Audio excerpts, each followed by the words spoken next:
Hello students, നമ്മളിന്ന് discuss ചെയ്യാൻ പോകുന്നത് women's education in pre independent India. സ്വാതന്ത്ര്യത്തിന് മുമ്പുള്ള ഇന്ത്യയിലെ സ്ത്രീ വിദ്യാഭ്യാസത്തെക്കുറിച്ചാണ് നമ്മൾ ഇന്ന് ഡിസ്കസ് ചെയ്യാൻ പോകുന്നത്.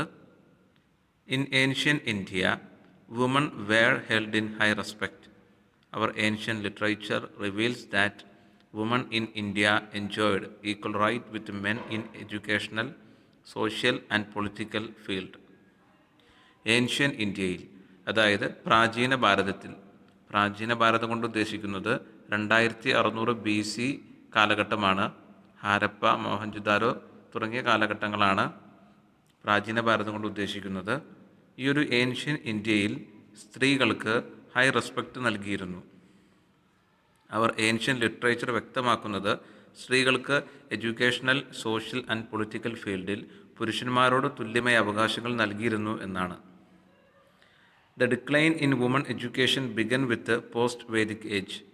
വുമൺ എഡ്യൂക്കേഷന് ഒരു ഡിക്ലിനേഷൻ അല്ലെങ്കിൽ ക്ഷയം ആരംഭിച്ചത് പോസ്റ്റ് വേദിക് ഏജ്, അതായത് വേദാനന്തര കാലഘട്ടം മുതലാണ്.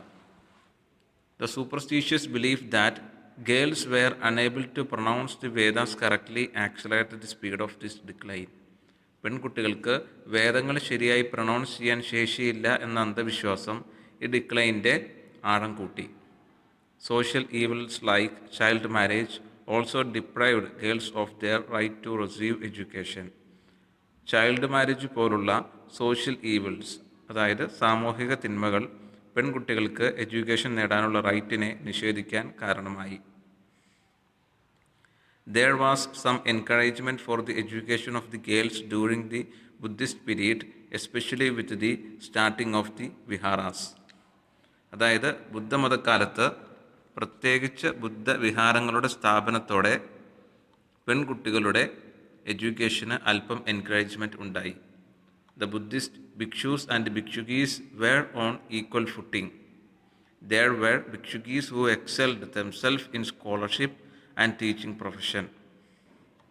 അതായത് ബുദ്ധ ഭിക്ഷുക്കളും ഭിക്ഷുകീസ്, അതായത് ഭിക്ഷുകികളും എന്ന് വെച്ചാൽ ബുദ്ധ മോങ്ക്, അതുപോലെ നൺസ് ഒരേ സാഹചര്യത്തിലാണ് കഴിഞ്ഞിരുന്നത്. മാത്രമല്ല നല്ല സ്കോളേഴ്സും അതുപോലെ ടീച്ചിങ് പ്രൊഫഷനിൽ ഹൈ റാങ്ക് നേടിയ ഭിക്ഷുകീസും നിരവധി ഉണ്ടായിരുന്നു. But the decline of Buddhism and the arrival of the foreigners during the middle ages again set the clock back. എന്നാൽ ബുദ്ധമതത്തിലുണ്ടായ വീഴ്ചയും മിഡിൽ ഏജസിൽ സംഭവിച്ച ഫോറിനേഴ്സിൻ്റെ വരവും കാലത്തെ വീണ്ടും പിന്നോട്ട് തിരിച്ചു. The Islamic rulers followed the rules insisted upon by the religious leaders. Mughal ഭരണാധികാരികൾ മതനേതാക്കൾ നിർബന്ധപൂർവം ഏർപ്പെടുത്തിയ നിയമങ്ങളാണ് ഫോളോ ചെയ്തത്. അതായത് ഇസ്ലാമിക് റൂളേഴ്സ്, റിലീജിയസ് ലീഡേഴ്സ് നിർബന്ധപൂർവം ഏർപ്പെടുത്തിയ നിയമങ്ങളാണ് ഫോളോ ചെയ്തത്. The Parda system segregated girls from boys. Purdah system ഗേൾസിനെയും ബോയ്സിനെയും വേർതിരിച്ചു. Girls were given primary education only, and that too in the madrasa specially meant for them. പൊതുവെ പെൺകുട്ടികൾക്ക് പ്രൈമറി എഡ്യൂക്കേഷൻ മാത്രമേ നൽകിയിരുന്നുള്ളൂ, അതും അവർക്ക് മാത്രമായി നടത്തുന്ന മദ്രസകളിൽ വെച്ച്. Only princesses and daughters of aristocratic families were given education beyond primary level, but that too was in their homes under the supervision of their fathers. അതായത് ഈ പ്രൈമറി എഡ്യൂക്കേഷന് മുകളിൽ എഡ്യൂക്കേഷൻ നേടാനുള്ള അവകാശം രാജകുമാരിമാർക്കും പ്രഭു കുടുംബങ്ങളിലെ ഡോട്ടേഴ്സിനും മാത്രമായിരുന്നു, അതും their homes under the supervision of their fathers. This situation continued to persist till the end of the 18th century, till India began to experience Western influence in the field of education. ഈ situation 18th സെഞ്ച്വറിയുടെ ഒടുവിൽ India educational ഫീൽഡിൽ western കൺട്രീസിൻ്റെ influence experience ചെയ്യുന്നതുവരെ നിലനിന്നു. It was the Christian missionaries that began to services in this direction in the middle age of the 19th century.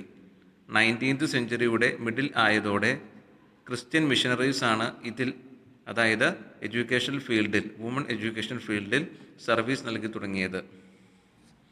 The spade work done by Christian missionaries in the area of women education cannot be ignored. convent schools and the other girls' schools, either aided or unaided by the government, began to spring up in different parts of the country, especially in the Christian belt. Woman educational ഫീൽഡിൽ മിഷനറിമാർ തുടങ്ങി വെച്ച പ്രവർത്തനം നമുക്ക് ignore ചെയ്യാൻ കഴിയില്ല.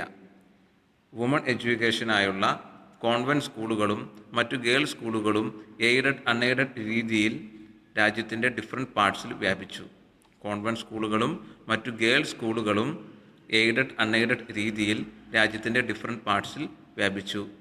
There was nationwide protest against പർദ, child marriage, continued widowhood and other undesirable social practices that stood in the way of education. Woman എഡ്യൂക്കേഷന് തടസ്സമായി നിന്ന പർദ സമ്പ്രദായം, ചൈൽഡ് മാരേജ്, വിഡോഹുഡ് തുടങ്ങിയ അൺഡിസൈറബിൾ സോഷ്യൽ പ്രാക്ടീസിനെതിരെ രാജ്യത്താകെ പ്രൊട്ടസ്റ്റ് ഉണ്ടായി. The keen interest taken by Lord Curzon in the education of women is worth mentioning. Woman എഡ്യൂക്കേഷൻ്റെ കാര്യത്തിൽ കാഴ്സൺ പ്രഭു കാണിച്ച കീൻ ഇൻട്രസ്റ്റ് പ്രത്യേകം മെൻഷൻ ചെയ്യേണ്ടതാണ്. Many girls' schools were established and women teachers were appointed with a view to facilitate enrollment of girl students.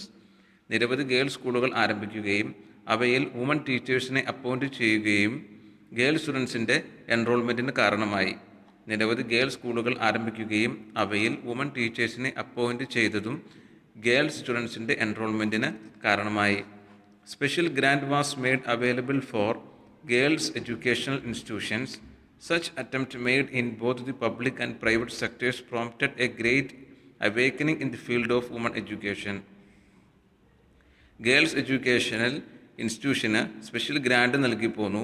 Public സെക്ടറിലും private സെക്ടറിലും ഇത്തരത്തിൽ നടന്ന സംരംഭങ്ങൾ woman എഡ്യൂക്കേഷന് ഒരു ഉണർവ് നൽകി. A study of the report of the various commissions and committees appointed during the pre-independent period will reveal the trends in the development of women's education in India. Pre independent പീരീഡിൽ നിയമിതമായ various education commissions and committees submit ചെയ്ത റിപ്പോർട്ടുകൾ പഠിച്ചാൽ ഇന്ത്യയിലെ women's educational ഫീൽഡിൽ develop ചെയ്തു വന്ന trends നമുക്ക് മനസ്സിലാക്കാം. By the time India became independent and the constitutional provision got implemented, women started enjoying equal right with men in all walks of life, including education.